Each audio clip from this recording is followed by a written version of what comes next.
नमस्कार और चिंतन चैट्स में फिर से आपका स्वागत है। हमारे साथ आज एक ऐसे गेस्ट हैं जो बहुत कम लोगों से के सामने आते हैं। वो 1986 से 1990 ट्रांसपोर्ट कमिश्नर जिसको आज टाइटल बोलते हैं, वो उनका काम था और वो सबसे ज़्यादा इन्होंने जो योगदान दिया है और जिसके लिए हमने इनको रिक्वेस्ट किया है कि प्लीज़ हमसे आके बात करें, वो ये है कि वो बेसिकली एयर पोल्यूशन की प्रॉब्लम सबसे पहले इन्होंने ही दिल्ली में इसकी वार्तालाप करी।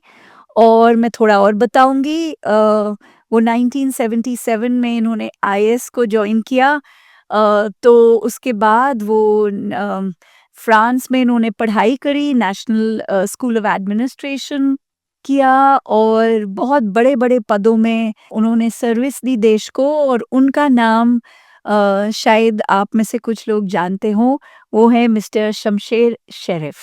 तो मिस्टर शमशेर शरीफ, आपका हमारे चिंतन चैट्स में स्वागत। बहुत-बहुत धन्यवाद। तो शुरू करते हैं आपसे ये पूछ के, जब आप ट्रांसपोर्ट कमिश्नर बने 1986 में, आप भी एक बहुत नौजवान शख्स थे, फ्रांस से आए थे, बिल्कुल दुनिया देखी हुई थी और वो बहुत एक दूसरी दुनिया थी। लेकिन आपको ये लगा कि एयर पोल्यूशन एक प्रॉब्लम होने वाली है। तो आपको ये क्यों लगा? ऐसे बात है जी कि 1986 में जब मैं दिल्ली प्रशासन में उन्होंने मुझे ट्रांसपोर्ट विभाग का निर्देशक किया, जो आज ट्रांसपोर्ट कमिश्नर कहलाता है, तो उस ज़माने में ज़्यादातर ट्रांसपोर्ट लाइसेंसिंग और ये सब काम था। लेकिन कोई ऐसी चीज़ थे जो हम लोग सोच रहे थे कि ये प्रदूषण के बारे में, कि लोगों को दिक्कत भी हो रही थी और लोगों को कंप्लेंट्स भी काफ़ी आ रहे थे कि दिल्ली में पोल्यूशन ज़्यादा हो रहा है। तो मैंने थोड़े अफ़सरों से बात की और उन्होंने मुझे ये सुझाव दिया कि हमें एक कोई स्कीम बनाना चाहिए, जो अंग्रेज़ी में प्लान स्कीम कहलाया जाता है, जो प्लानिंग कमीशन के साथ हमको मिल के जुड़ के एक स्कीम बनाएँ, जिससे हमें ये पता लगे कि ये प्रदूषण जो गाड़ियों से हो रहा है ज़्यादातर, इसको कैसे टैकल किया जाए। तो वो स्कीम जो था बहुत ही, मतलब उसमें कोई खर्चा तो था नहीं ज़्यादा इनिशियली। तो हम लोगों ने सोचा कि इसको कैसे शुरू किया जाए।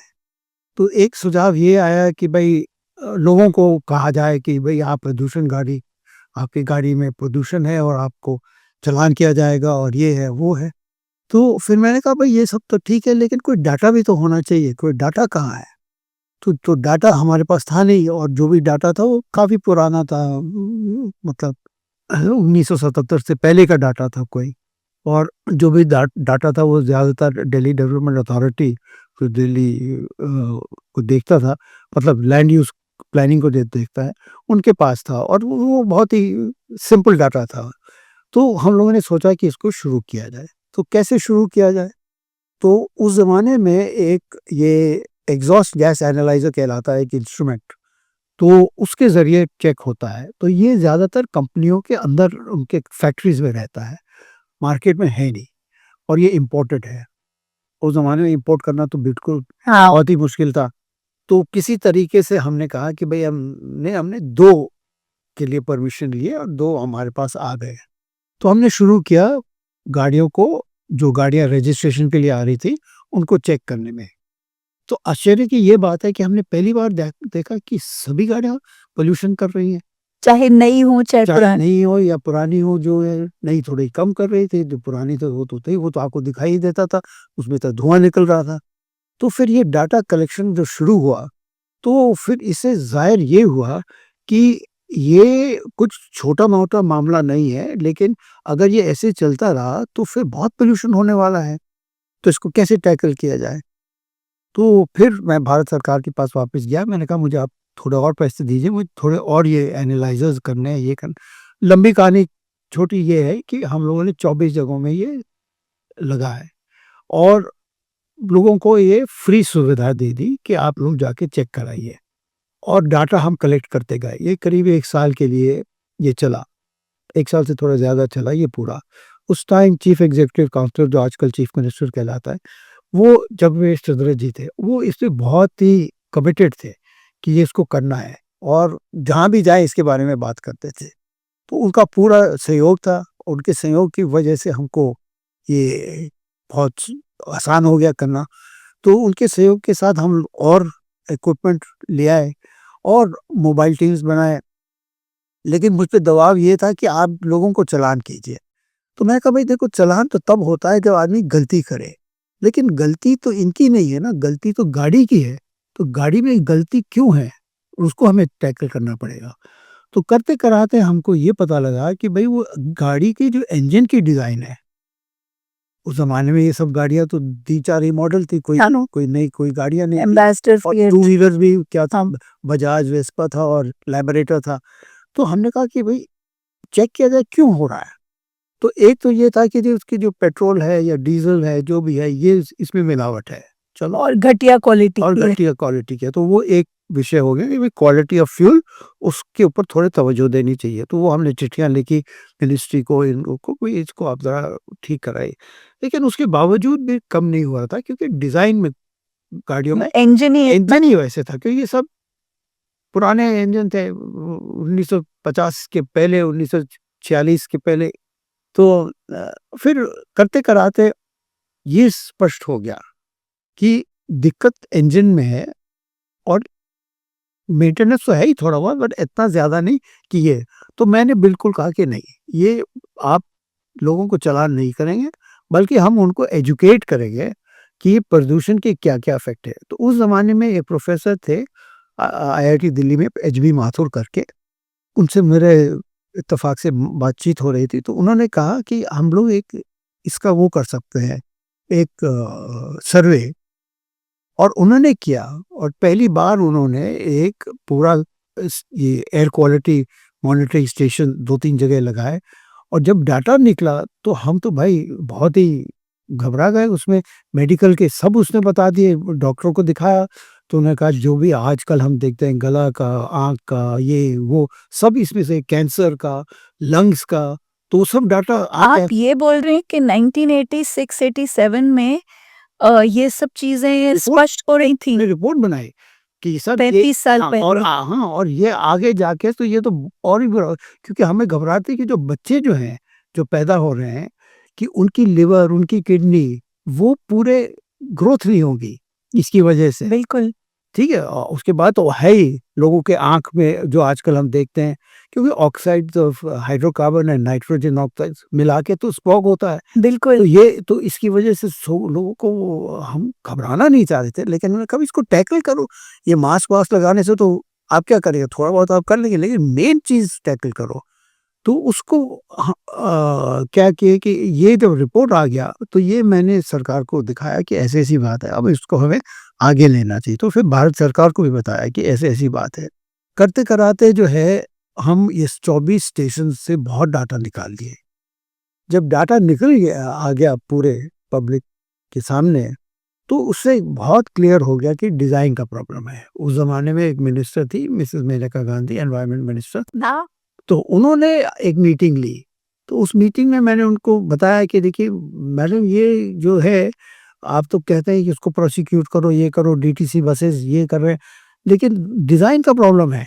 तो उन्होंने अपने इनिशिएटिव से व्हीकल मैन्युफैक्चरर्स को बुलाया, समझाया। Mister Rajesh Pilot transport minister थे, उन्होंने भी बहुत सहयोग उसमें दिया। तो उन्होंने कहा कि हम एक मोटर व्हीकल एक्ट को चेंज करते हैं, क्योंकि जब तक आप नए स्टैंडर्ड नहीं बनाओगे कि लोगों को पता लगे कि क्या स्टैंडर्ड होना है। आज आप जानते हो, सब लोग कहते हैं बीएस स्टैंडर्ड, ये भी। हुँ। उस ज़माने में तो कोई स्टैंडर्ड ही नहीं था, और था भी तो बहुत ही पुराना था, ठीक है? और क्या इंस्ट्रूमेंट्स थे इसको चेक करने के लिए? पब्लिक में कोई इंस्ट्रूमेंट तो थे ही नहीं, जो व्हीकल मैन्युफैक्चरर बना के देता था, आपको लेना पड़ता था। हाँ। तो फिर क्या हुआ कि मोटर व्हीकल एक्ट, तो 2 मिनिस्ट्रीज़, एक एनवायरनमेंट मिनिस्ट्री और एक ट्रांसपोर्ट मिनिस्ट्री, दोनों ने अलग-अलग अपने काम शुरू किए मोटर व्हीकल एक्ट के ऊपर। डाटा उनको भी दिया। उस कमेटी में मैं था कि कैसे उसके स्टैंडर्ड बनाएँगे। इस साइड पे उन्होंने इंडस्ट्रियल पॉलिसी के ऊपर उन्होंने गवर्नमेंट से कहा भई कुछ करना पड़ेगा। तो मैन्युफैक्चरर्स ने कहा कि हमने कब ना कहा है, आप हमको परमिशन दीजिए, तो हम नए टेक्नोलॉजी ले आएँ। उसी बेसिस पे जो इंडस्ट्रियल पॉलिसी चेंज हुई, पॉलिसी तो आज और भी चीज़ों के लिए चेंज हुई, इसके लिए नहीं, बट और भी चेंज हुआ, लेकिन ये एक बहुत मेजर कंसिडरेशन था। हाँ। तो उसमें आपके नए गाड़ियाँ आ गई, आपके देख रहे टू व्हीलर्स आ गए, होंडा, टोयोटा, सुजुकी, ये सब गाड़ियाँ आने लगे क्योंकि इनके पास था। तो उसकी वजह से था कि थोड़ा पोल्यूशन कंट्रोल में आने लगे, लोगों को पता लगा कि भाई पोल्यूशन होता क्या है और उसको कंट्रोल कैसे कर सकते हैं, ये भी हो सकता है। लेकिन टोटली पीपल का तब तक इन्वॉल्वमेंट नहीं था। तो मैं एक चीज़ पूछना चाहती हूँ कि 1989 में जी। रिपब्लिक डे का जो परेड होता है हर साल 26 जनवरी का परेड, उसमें सुना है कि आपने एक टैब्लो, एक झांकी रखी एयर पोल्यूशन के ऊपर कि पब्लिक को बताएं एयर पोल्यूशन एक जानलेवा नहीं तो खतरनाक आइटम है। पब्लिक को नहीं आता था ये सब उस टाइम। आप क्या ये सही है? आपने तो अब याद दिला दिया। ये 1989 में I think mister VP Singh थे उस टाइम। तो क्या हुआ कि जगदीश चंद्र जी मुझे ले गए उनके पास, उन्होंने कहा कि हम एक पोल्यूशन के ऊपर एक टैब्लो चाहते हैं। वो तो उन्होंने कहा कि तो दिल्ली की तरफ से? दिल्ली की तरफ से। तो उन्होंने कहा भाई ये मैं नहीं देखता हूँ, आप डिफेंस मिनिस्ट्री देखते। तो mister TN. Seshan defence secretary होते थे। तो मैं उनके यहाँ पेश हुआ। तो उन्होंने ये क्या है? मैंने कहा ये पोल्यूशन क्या है और ये हम सोचते हैं ये बहुत महत्वपूर्ण चीज़ है, इसको पूरी इंडिया के लिए चाहिए, लेकिन हम तो बड़े मुश्किल से वो एग्री किए। तो हमने एक टैब्लो बनाया, ट्रैक्टर के ऊपर इंडिया गेट बनाया और उसके पीछे हमने ये पूरा पोल्यूशन एग्जॉस्ट गैस एनालाइजर और पूरा क्या-क्या होता है और सब पोस्टर्स लगाए उसमें कि भाई ये मेडिकल ये होता है, आपको आगे जाके ये होगा। उसमें ये बताया कि ये तो 1989 की बात है, तो हम लोग कह रहे हैं कि अगले 20वीं व 21वीं सदी में क्या होगा? भाई उस ज़माने में कि 21वीं सदी में क्या हालत होगा? तो उसके आँकड़े हमने पोस्टर्स में लगाए, ये किया, और थोड़ा धुआँ फेंक दिया और ये वो, और तो अवेयरनेस ऑल इंडिया लेवल पे, क्योंकि रिपब्लिक डे तो छोटी चीज़ नहीं है, सब लोग देखते हैं। हाँ, बिल्कुल। तो इन्होंने कहा ये क्या चीज़ है? ये क्या टैब्लो है? तो उसमें बताया गया कि ये बहुत ही इम्पोर्टेंट चीज़ है, महत्वपूर्ण चीज़ है। ये आप ये इसको नहीं इग्नोर कर सकते हैं, क्योंकि उसमें गैस मारते हैं तो थोड़े बच्चों को लगा दिया, कोई गिर रहा है, कोई फेंट हो रहा है, कोई कुछ हो रहा है। ठीक है? तो वो सब हमने उस टैब्लो में दिखाया और उसके बाद तो फिर मेरे ख्याल कभी पता नहीं एयर पोल्यूशन के बारे में। मैंने तो कभी देखा नहीं। हाँ, नहीं ये 1989 का परेड का वो फ़िल्म को बिल्कुल देखिए उसमें, तो उसमें ऐसे-ऐसे करते-करते थोड़े आपने सिविल सोसाइटी को जोड़ा अपने साथ। सिविल सोसाइटी के बगैर तो हो ही नहीं सकता। जब तक पब्लिक आपके साथ नहीं रहेगी कैसे करेंगे आप? लेकिन ज़माना तो बदल गया क्योंकि सिविल सोसाइटी ही माँगती रहती है कि हवा साफ़ करो, हवा लाइट करो। लेकिन रिस्पॉन्स तो आज अब देखिए। उस ज़माने में भी सिविल सोसाइटी हमेशा एक्टिव रही है, लेकिन वो एक्टिव थे दूसरी चीज़ों में। इसमें जो ऐसे लोग थे जो बेसिकली साइंटिफिक लोग थे, अनिल अग्रवाल थे, पचौरी थे, 2-3 और लोग थे, क्योंकि किसी को ये नहीं मालूम था कि ये जो जैसे आज आप देख रहे हैं जिस तरीके से पोल्यूशन है, अब आपको महसूस हो रहा है। उस जी। ज़माने में इतना महसूस नहीं होता था। स्टबल बर्निंग नहीं हो रहा था, मतलब हो रहा था लेकिन उसका कोई इम्पैक्ट तो ऐसे नहीं था। आपको कंस्ट्रक्शन एक्टिविटी इतनी नहीं थी, धूल-मिट्टी इतनी नहीं थी, तो आपको डायरेक्टली आपको अफ़ेक्ट नहीं हो रहा था। अब तो हाँ, पोल्यूशन है बट इतना नहीं हुआ। हाँ, लेकिन ये बताइए आप इस चीज़ में भी बहुत इन्वॉल्व हो गए कि मेट्रो होनी चाहिए। इसकी क्या कहानी थी? एक्चुअली मेट्रो की कहानी यहाँ से शुरू होती है, क्योंकि जब एयर पोल्यूशन का डाटा और ये सब हो गया, तो मेन चीज़ ये हुआ कि भई ये कैसे कंट्रोल किया जाएगा? तो सम क्योंकि तब तक टू व्हीलर्स भी आने लगे ज़्यादा, तो तब लोगों को ये समझाना पड़ा कि अगर हर आदमी अपना गाड़ी जो है चाहता है, बस में नहीं जाना चाहता है, सिर्फ़ अपने टू व्हीलर में जाना चाहता है, गाड़ी में जाना, तो दिल्ली की आबादी गाड़ियों की, अब आप देखिए उस ज़माने में मेरे ख़्याल में हमारे पास 1.5 मिलियन मतलब 15 लाख गाड़ियाँ थी। आज दिल्ली स्टैटिस्टिकल हैंडबुक में देख रहा था, तो उसमें 1 करोड़ गाड़ियाँ हैं। अब आप बताइए कहाँ 15 लाख गाड़ियाँ और कहाँ 1 करोड़ गाड़ियाँ, ठीक है? मेरे और आपके जीते-जीते ये हुआ है। बिल्कुल। तो आप कैसे कंट्रोल करेंगे इस पॉल्यूशन को? आपको उस ज़माने में 5,000 डीटीसी बस थे। अगर आपको इस आबादी का ग्रोथ जो पता लग गया था तब तक स्टैटिस्टिकली क्या ग्रोथ होने वाला है, आपको 1200 बसेस चाहिए होती। आप 1200 बसेस दिल्ली में आप कहाँ, या तो बसेस चलते या लोग चलते। सही में। तो उस ज़माने में ये था कि भई दूसरे शहर कैसे करते हैं? लंदन कैसे करता है? जापान टोक्यो कैसे करता है? न्यूयॉर्क कैसे करता है? तो मेरा थोड़ा विदेश का थोड़ा एक्सपीरियंस था, गया हुआ तो इधर मेरी पढ़ाई-लिखाई भी विदेश में आप हुई थी। फ्रांस में थे, आप स्विट्ज़रलैंड में थे। तो फिर क्या हुआ कि मैंने कहा कि ये देश कैसे कर रहे हैं? तो फिर मास रैपिड ट्रांसपोर्ट सिस्टम मैंने बातचीत की लोगों से, मेरे दोस्त भी थे वहाँ के आते, तो हमने सेमिनार वगैरह किया, तो उन्होंने कहा क्योंकि हर इन बड़े-बड़े शहरों में मास रैपिड ट्रांसपोर्ट सिस्टम है, मेट्रो है, आपके पास मेट्रो है नहीं, तो आप मेट्रो कीजिए। अब क्वेश्चन इज़ मेट्रो कीजिए, यहाँ किसको क्या मालूम? हमारे तो यहाँ रेलवे चलती है, रे मेट्रो कहाँ था? कोई मेट्रो ही नहीं था। किसी को एक परिक्रमा थी एशियाड के लिए जो बनी थी रिंग रेलवे 36 किलोमीटर या ऐसे कोई इसका अच्छा छोटा-मोटा आप कैसे करेंगे? शहर को कैसे चलाएँगे आप? तो फिर आइडिया है कि आप मेट्रो का कीजिए। तो किया क्या? तो फिर क्या हुआ जब मेट्रो का आइडिया आया तो उन्होंने कहा भई इसका भी तो रिपोर्ट बनाना पड़ेगा, कैसे बनाओगे? ज़मीन कहाँ से आएगी? पैसे कितने लगेंगे? कितनी रेलवे चाहिए होगी? कितने लोग चाहिए होंगे? कितने लोग कहाँ से कहाँ जाएँगे? ओरिजिन एंड डेस्टिनेशन हाँ, सब प्लान भी तो दिखाइए। ध्यान है। तो फिर मुझे ये सौंपा गया कि आप ये रिपोर्ट बनवाइए। ये अच्छा, अर्बन डेवलपमेंट मिनिस्ट्री और ट्रांसपोर्ट मिनिस्ट्री में चल रहा था आपस में कि भाई कौन बनेगा, कैसे होगा ये वो, तो फिर फाइनली डिसीजन लिया कि दिल्ली गवर्नमेंट बनाएगा। मतलब ये दिल्ली गवर्नमेंट बनाएगा, ये नहीं कि भारत सरकार बनाएगा। तो दिल्ली गवर्नमेंट सो जगदीश चंद्र ने मुझे कहा कि तुम शुरू करो उस पे काम।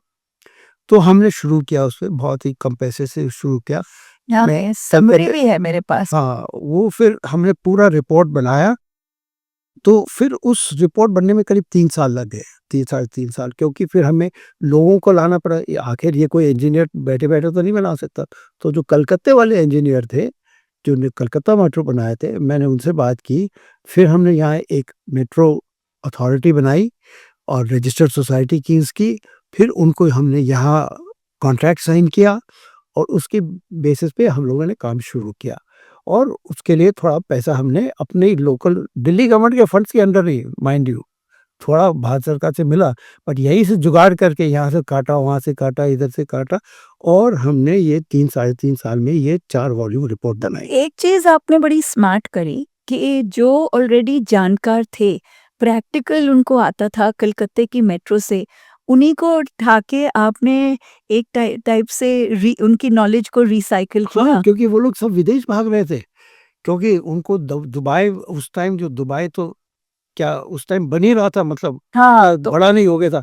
तो उनके यहाँ भी मेट्रो बन रहा था, ये था, वो था, तो कई लोगों को उधर नौकरियों की ऑफ़र्स आई। तो आपने इनको यहाँ ले मैंने उनको कहा भई अपने देश में थोड़ा कुछ करके दो, आपका ये एक्सपर्टीज़ है, वो रशियन टेक्नोलॉजी थी। अब रशियन टेक्नोलॉजी यहाँ नहीं लग सकता था क्योंकि बहुत भारी था वो। तो हमारे यहाँ तो हमने कहा भई कुछ मॉडर्न करें कि ये बिकॉज़ तो फिर उसपे बहुत कमिटेड लोग थे। मतलब उन्होंने अपने विदेशी नौकरियों को नहीं लिया। यहाँ आ गए, हिंदुस्तान टाइम्स बिल्डिंग में पूरा फ्लोर लिया। तो पैसे आपने दिए विदेशी लेवल के? नहीं, नहीं, अपने भारतीय लेवल के। अच्छा, आपके बिल्कुल नहीं, हमने कॉन्ट्रैक्ट दिया उनको, ये नहीं दिया कि आपको वो। तो बाद में क्योंकि उनका भी ये था कि अगर हम लोग यहाँ दिल्ली का मेट्रो बना लेंगे तो उनकी तो वैल्यू बहुत बढ़ जाती वैसे भी, जी। ठीक है? तो उन्होंने पूरा दिल से काम किया और मैं तो करीब रोज़ उनके वहाँ जाता था ऑफ़िस के बाद देखने के लिए क्या, क्योंकि हर पॉइंट कितने अंडरग्राउंड लाइन चल रहे हैं। कई-कई बार हम तो पूरी-पूरी रोड खुद उनके साथ वॉक करके सैटरडे संडे को कि मैनुअल कहाँ है, स्विच कहाँ है, इसको अगर करेंगे तो वो टूटेगा। जैसे आपने देखा कॉमनवेल्थ गेम्स में, तो कॉमनवेल्थ छोटा था, ये तो पूरी दिल्ली की बात हम कर रहे हैं। जी, जी, राइट? जी। तो कहाँ-कहाँ स्विच्ड है, कहाँ का ब्लॉकेज है, कहाँ हम बना सकते हैं, कहाँ नहीं बना सकते हैं। तो उससे सब तो ये 3 साढ़े 3 साल में, हाँ, 1990 में मैंने सितंबर 1990 में ये रिपोर्ट गवर्नमेंट को सौंपा, जिसमें पूरा ये तो फिर क्या हुआ फिर? उसपे कहानी तो ऐसी हो गई कि हमारे पास विदेशी मुद्रा नहीं था उस टाइम। अगर आपको याद है 1990 में हमारे पूरा बैलेंस ऑफ पेमेंट्स प्रॉब्लम हो हाँ, गया था। भारत में पैसा ही नहीं। हाँ, और doctor Manmohan Singh finance minister बन गए थे उस टाइम तक और उन्होंने बताया कि भई हम इधर-उधर की अब खर्चा नहीं कर सकते। हमको पहले तो आप सोच लीजिए उस टाइम हमारे पास $3 बिलियन नहीं थे देश को चलाने के लिए, मतलब 3 हफ्ते के लिए पैसे थे। आज हमारे पास $650 बिलियन है। ठीक है? तो आप समझ लीजिए कहाँ से कहाँ हम लोग आ गए हैं। हाँ, तो वहाँ तो लोग हमको तो पैसे चाहिए थे लोगों को खाने-पीने और पेट्रोल के ऊपर हम लोग इन चीज़ों पे कैसे लगा सकते? तो इसको डिसाइड किया कि इसको आप रखो। फिर 1996 में जब हमारी स्थिति थोड़ी अच्छी हो गई, तब उन्होंने कहा चलो इस प्रोजेक्ट को फिर से शुरू करो। फिर श्रीधरन साहब को उन्होंने एंगेज किया क्योंकि उन्होंने कोंकण रेलवे ऑलरेडी बनाया था और ये सिस्टम रेलवे सिस्टम बन सकता था। तो and he was very competent man, very well think तो वी ऑल थॉट कि he is the best person to put क्योंकि आफ्टर ऑल इंजीनियरिंग का काम कोई केमिकल इंजीनियर तो नहीं कर सकता ना, तो रेलवे इंजीनियर ही करेगा। तो he developed he made a fantastic उसपे बट उसका जो पूरा ग्राउंड था, तो वो वी हैड प्रिपेयर्ड जिसपे उन्होंने रिफाइन किया, चेंज किया, सब कुछ है। लेकिन अगर आप वो रिपोर्ट देखेंगे जितने भी अलाइनमेंट्स हमने बनाए, वही अलाइनमेंट अभी भी चल रहा है। कोई तो शास्त्र आपने नहीं पूरा मेक इन इंडिया किया उस समय। Total make in India. हमको विदेश से इसमें कुछ मतलब रिपोर्ट बनाने में, उसके बाद तो काफ़ी कुछ हमने जैसे ब्रेक टेक्नोलॉजी हुआ, कैरेजेस की टेक्नोलॉजी हुई, ये सब बाद में हम लोग लिए हैं। बट उस टाइम इस रिपोर्ट बनाने में कतई कोई नहीं, कोई इंटरनेशनल एक्सपर्ट भी नहीं था इसमें। आपके इंस्पेक्टर्स जो पोल्यूशन इंस्पेक्टर्स थे, वो आईआईटी टाइप के यंग लोग थे। हाँ, यंग लोग थे जो डिप्लोमास किए हुए थे ये वो। तो मैंने जब पोल्यूशन अवेयरनेस प्रोग्राम किया मैंने कहा ये तो आम ये इंस्पेक्टर ये नहीं कि चालान काटो। तो मैंने कहा आपको समझाना पड़ेगा पब्लिक को कि पोल्यूशन क्या है, आपकी गाड़ी में क्या दिक्कत है, आपको कैसे मेंटेन करना है। तो मैंने 40 लोगों को सेलेक्ट किया 700 में से और दे वर वेरी आउटस्टैंडिंग पीपल। मतलब उन्होंने भी अपने कई लोग तो कंपनीज़ में काम कर रहे थे, छोड़ के यहाँ आए, दिल से काम किया, यू नो दिन रात and we started this education programme so that people know. उसके बाद स्टैंडर्ड्स जो थे मतलब तब तक बन गए थे।